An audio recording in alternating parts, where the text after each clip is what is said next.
This is just a sample of the audiobook. To get the complete audiobook, access the link posted in the first comment. York City, and the street to mean Wall Street. We always said the bar, presumptively, and there was never any confusion about which bar we meant. Then, imperceptibly, Dickens became something more than the bar. It became the place, the preferred shelter from all life storms. In 1979, when the nuclear reactor at 3 Mile Island melted down and fear of apocalypse swept the Northeast, many Manhassetites phoned Steve to reserve space in the airtight basement below his bar.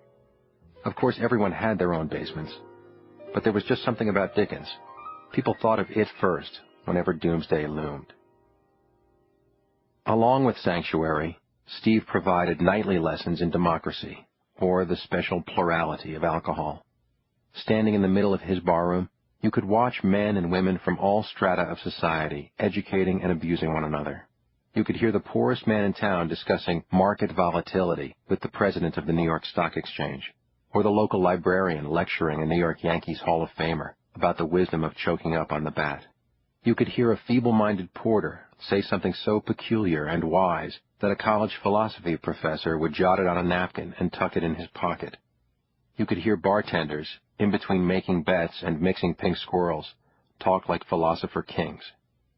Steve believed the corner bar to be the most egalitarian of all American gathering places, and he knew that Americans have always venerated their bars, saloons, taverns, and gin mills, one of his favorite expressions. He knew that Americans invest their bars with meaning and turn to them for everything from glamour to succor, and above all for relief from that scourge of modern life, loneliness. He didn't know that the Puritans, upon landing in the New World, built a bar even before they built a church.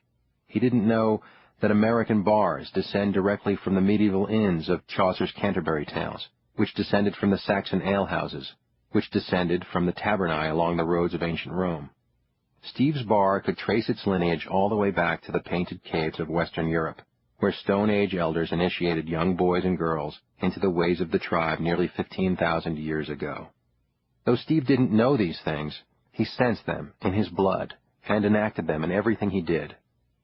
More than most men, Steve appreciated the importance of place, and on the cornerstone of this principle he was able to build a bar so strange and shrewd and beloved and wondrously in tune with its customers that it came to be known well beyond Manhasset. Everyone has a holy place, a refuge, where their heart is purer, their mind clearer, where they feel closer to God or love or truth, or whatever it is they happen to worship. For better or worse, my holy place was Steve's bar. And because I found it in my youth, the bar was that much more sacred, its image clouded by that special reverence children accord those places where they feel safe. Others might feel this way about a classroom or playground, a theater or church, a laboratory or library or stadium, even a home. But none of these places claimed me. We exalt what is at hand. Had I grown up beside a river or an ocean, some natural avenue of self-discovery and escape, I might have mythologized it.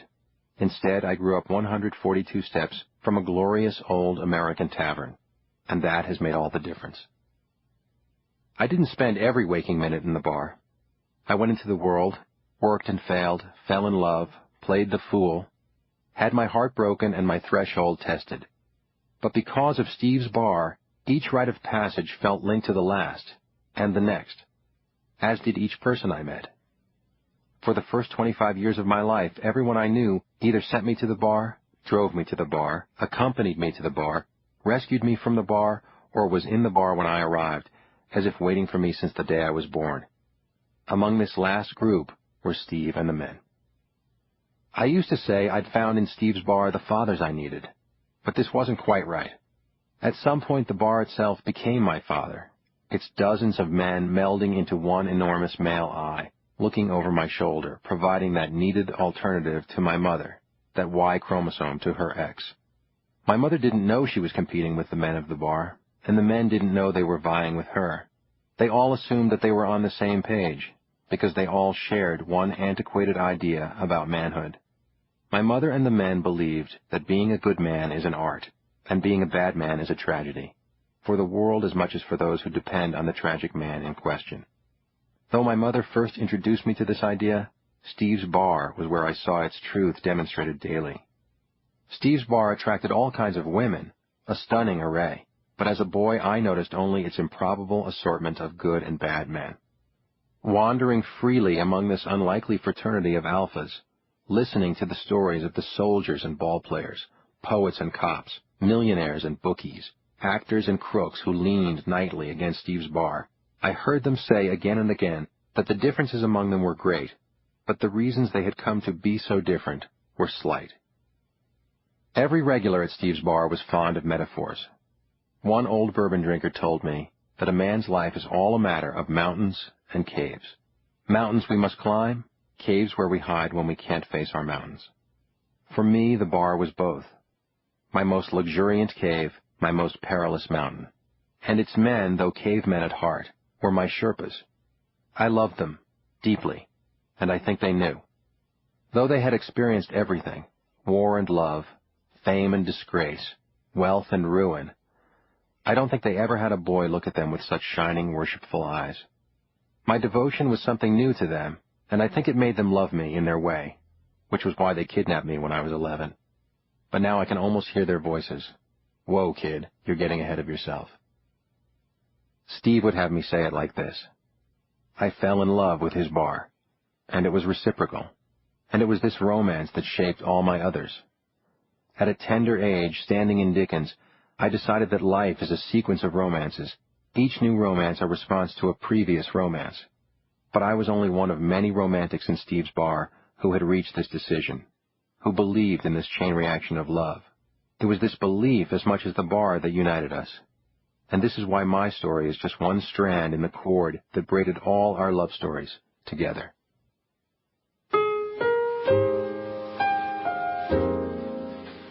Part 1. If a man can chart with any accuracy his evolution from small boy to barfly, mine began on a hot summer night in 1972. 7 years old, driving through Manhasset with my mother, I looked out the window and saw 9 men in orange softball uniforms racing around Memorial Field, the silhouette of Charles Dickens, silkscreened in black on their chests. Who is that? I asked my mother. Some men from Dickens, she said. See your Uncle Charlie? And his boss, Steve? Can we watch? She pulled over and we found seats in the stands. With the sun setting, the men cast long shadows, which seemed made of the same black ink as the silhouettes on their chests, and nearly all the men sported cummerbunds of blubber that stretched their XXL jerseys until the silhouettes looked like splatter stains caused by the men stomping in their own shadows. Everything about the men had this surreal cartoonish quality. With their scant hair, giant shoes, and overdeveloped upper bodies, they looked like Blutos and Popeyes and steroidal Elmer Fuds, except my lanky Uncle Charlie, who patrolled the infield like a flamingo with sore knees. I remember that Steve wielded a wooden bat the size of a telephone pole, and every home run he clouded hovered in the sky like a second moon. Standing at the plate, the Babe Ruth of the beer league, Steve dug at the dirt and growled at the pitcher to give him something he could pulverize. The pitcher looked scared and amused at the same time, because even while barking at him, Steve never stopped smiling. His smile was like the strobe from a lighthouse, making everyone feel a little safer. It was also a command. It bade everyone to smile also. It was irresistible, and not just to those around him. Steve himself seemed unable to stop baring his teeth. Steve and the men of Dickens were fierce competitors, but the game never once got in the way of their main goal in life, laughter. Regardless of the score, they never stopped laughing. They couldn't stop laughing, and the fans in the stands couldn't either. I laughed harder than anyone, though I didn't get the joke. I laughed at the sound of the men's laughter, at their comic timing, as fluid and quicksilver as their turning of a double play. Why do those men act so silly? I asked my mother. They're just happy. About what?